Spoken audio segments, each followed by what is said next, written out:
एक बार एक गांव में गोविंद और उसका छोटा सा परिवार रहता था। उसके पास एक भैंस थी और गोविंद और उसकी पत्नी भैंस का बहुत ख्याल रखते थे।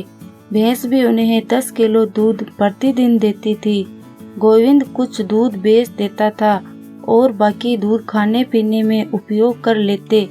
इस प्रकार उसका अच्छा जीवन चल रहा था।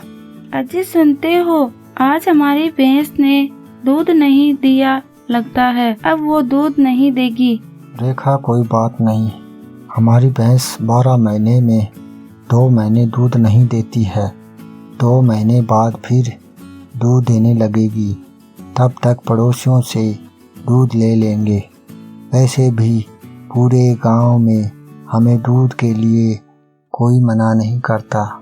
गोविंद सच ही कह रहा था। उन्हें गांव पड़ोस में हर कोई दूध देने को तैयार था।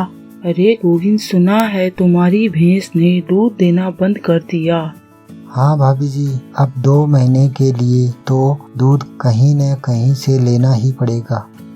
गोविंद, कहीं और क्यों, हम तुम्हारे पड़ोसी हैं और हमारे पास भी 2 गायें हैं। तुम्हें जितना दूध चाहिए हमारे यहाँ से ले लेना और छाछ भी मैं तुम्हारे घर पर खुद आकर दे जाऊंगी। इस प्रकार गोविंद को दूध छाछ की कोई कमी नहीं हुई। उसे गांव में हर कोई दूध छाछ के लिए मदद करने लगा। तुमने देखा, इस गांव में हर कोई हमारी मदद करने को तैयार है। हाँ, यह आपका अच्छा व्यवहार ही है जो हमारी हर कोई मदद कर रहा है। इस प्रकार 2 महीने भी खुशी खुशी बीत गए और उसके घर में किसी प्रकार से दूध दही आदि की कोई कमी नहीं हुई।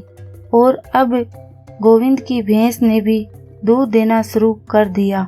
सुनो रेखा, इन 2 महीनों में हमें दूध दही की कमी नहीं होने दी।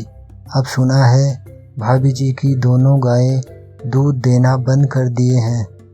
इस पर अब हमें उनकी मदद करनी चाहिए। इस प्रकार कुछ समय बीत जाता है और गोविंद की पत्नी बीमार हो जाती है, जिस कारण से गोविंद अपनी भैंस का पूरी तरह से ख्याल नहीं रख पाता है। रेखा, तुम जब से बीमार हुई हो तब से मैं इस भैंस का ख्याल नहीं रख पा रहा हूँ। मुझे लगता है हमें भैंस को बेच देना चाहिए। लेकिन फिर हमें कुछ नहीं, वैसे भी हमें इस गांव में कोई न कोई दूध दे ही देगा। तुमने देखा था न, हर कोई हमारी मदद करने को तैयार है और कोई नहीं तो भाभी जी तो है ही। वो हमें किसी भी प्रकार की कमी महसूस नहीं होने देंगे। गोविंद अपनी भैंस अच्छे दामों में बेच देता है और यह खबर गांव में जल्दी से सभी को पता चल जाती है।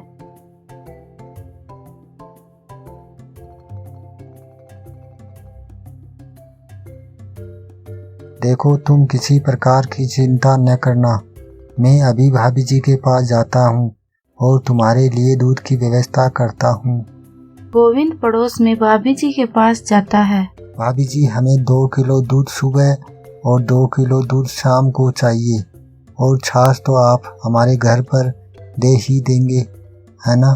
गोविंद, वैसे तो हम तुम्हें कभी मना नहीं करते, पर हमारी दोनों गायें आजकल बीमार रहती है। जाने किसकी नजर लग गई है। तुम्हारे लिए दूध की व्यवस्था कहीं और करो, हम तुम्हारी कोई मदद नहीं कर सकते। कोई बात नहीं, मैं गांव में किसी और से पूछता हूँ। गोविंद पूरे गांव में पूछता फिरा, पर उसे गांव में सभी ने किसी न किसी बात पर टाल दिया और वह निराश होकर वापस लौट आया। देखा, मैंने बहुत पूछताछ करी पर किसी ने भी दूध के लिए हामी नहीं भरी। कोई बात नहीं, कुछ दिन हम बिना दूध के भी गुजार लेंगे। कुछ दिनों की बात है, मैं स्वस्थ हो जाऊं, उसके बाद आप हमारे लिए दूसरी भैंस ले आना। देखना, फिर हमें कोई भी दूध के लिए मना नहीं करेगा। सही कहा तुमने। आज मुझे एहसास हुआ कि वो सब हमारी भैंस का ही कमाल था, जो हर कोई हमारी मदद करता था और कभी भी दूध दही छाछ किसी की कमी नहीं हुई। मैं सोचता था कि वो सब मेरे अच्छे व्यवहार से होता था, पर मैं गलत था। इस प्रकार कुछ दिनों बाद रेखा पूरी तरह स्वस्थ हो गई और गोविंद रेखा के कहने से एक भैंस और ले आया।